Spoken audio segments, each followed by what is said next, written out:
वर्णानामर्थ संघानाम रसानाम छंदसामपि मंगलानां च कर्तारौ वंदे वाणी विनायकौ।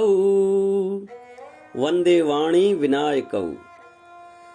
ज्ञान की अधिष्ठात्री देवी माता सरस्वती जी एवं विघ्नों के विनाशक भगवान गणपति जी के चरणों में सादर प्रणाम प्रस्तुत करते हुए आज बड़े सौभाग्य से YouTube चैनल पर कुछ प्रसंग कहने का सौभाग्य प्राप्त हुआ है। एक निराकरण पहले प्रसंग में किया जा रहा है। आज से कुछ समय पहले हमने एक YouTube पर वीडियो देखा था या फेसबुक पर, उसमें कोई व्यक्ति कह रहा था कि लक्ष्मण जी ने जो रेखा खींची है इसका प्रमाण रामचरितमानस में नहीं है और सीता जी के स्वयंवर में बाणासुर रावण आए यह भी नहीं है, जबकि यह दोनों प्रमाण उपस्थित हैं रामचरितमानस में। ग्रंथ को ध्यान से पढ़ने पर प्रत्येक चौपाई के शब्दों के अर्थों पर गहराई पर जाने पर पता चल जाता है। और रामचरितमानस एक ऐसा ग्रंथ है, बालकांड की चौपाई का अर्थ उत्तरकांड में, उत्तरकांड की चौपाई का अर्थ बालकांड में मिल जाता है। तो पहले हम यह निराकरण करते हैं कि मंदोदरी ने रावण से स्वयं इस बात को कहा है कि रामानुज लघु रेख खचाई सो नहीं नागेव अस मनुसाई। महाराज, जब आप सीता हरण करने गए थे उससे कुछ समय पहले भगवान श्री रामचंद्र जी के अनुज लक्ष्मण ने एक रेखा खींची थी और वह ऐसी रेखा थी जिसको आप पार नहीं कर सके। यही आपकी वीरता है, ऐसा मंदोदरी ने रावण से कहा है लंका कांड में। तो ये बात सिद्ध हो गई कि लक्ष्मण जी ने रेखा खींची है। भले ही उस जगह की ये चौपाई न हो, परंतु रामचरितमानस में दूसरी जगह तो प्राप्त हो गई। इसी प्रकार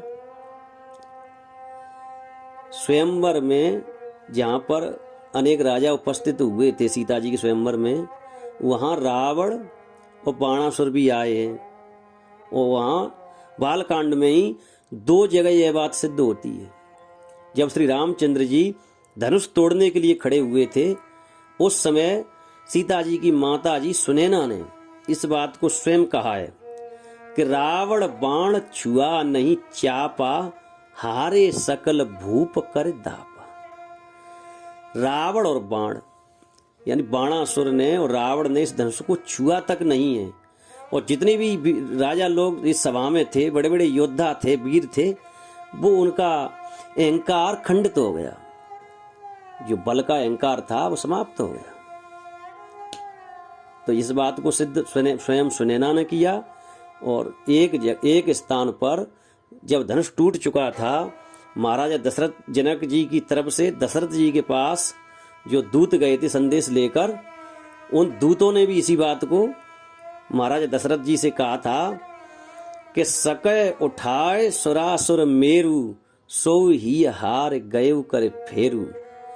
जो बाणासुर सुमेरु पहाड़ को उठा सकता था वह बाणासुर उस राज्य सभा में था, परंतु उसने धनुष को छुआ नहीं और परिक्रमा करके चला गया। जय कौतुक शिव शैल उठावा सो ते सभा पराभव पावा।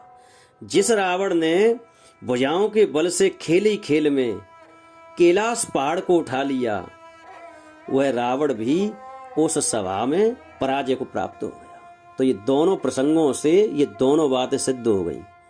तो ध्यान से ग्रंथ को ध्यान से पढ़ने पर, शब्दों की गहराई में जाने पर पता चलता है कि तुलसीदास जी ने क्या प्रमाण दिया है रामचरितमानस में प्रसंगों का। तो बिना जाने अनजाने कभी भी किसी प्रसंग पर दोषारोपण नहीं करना चाहिए। जब तक हमें पूर्ण ज्ञान न हो तब तक प्रसंग को मिथ्या नहीं कहना चाहिए। जय श्री राम, जय हनुमान।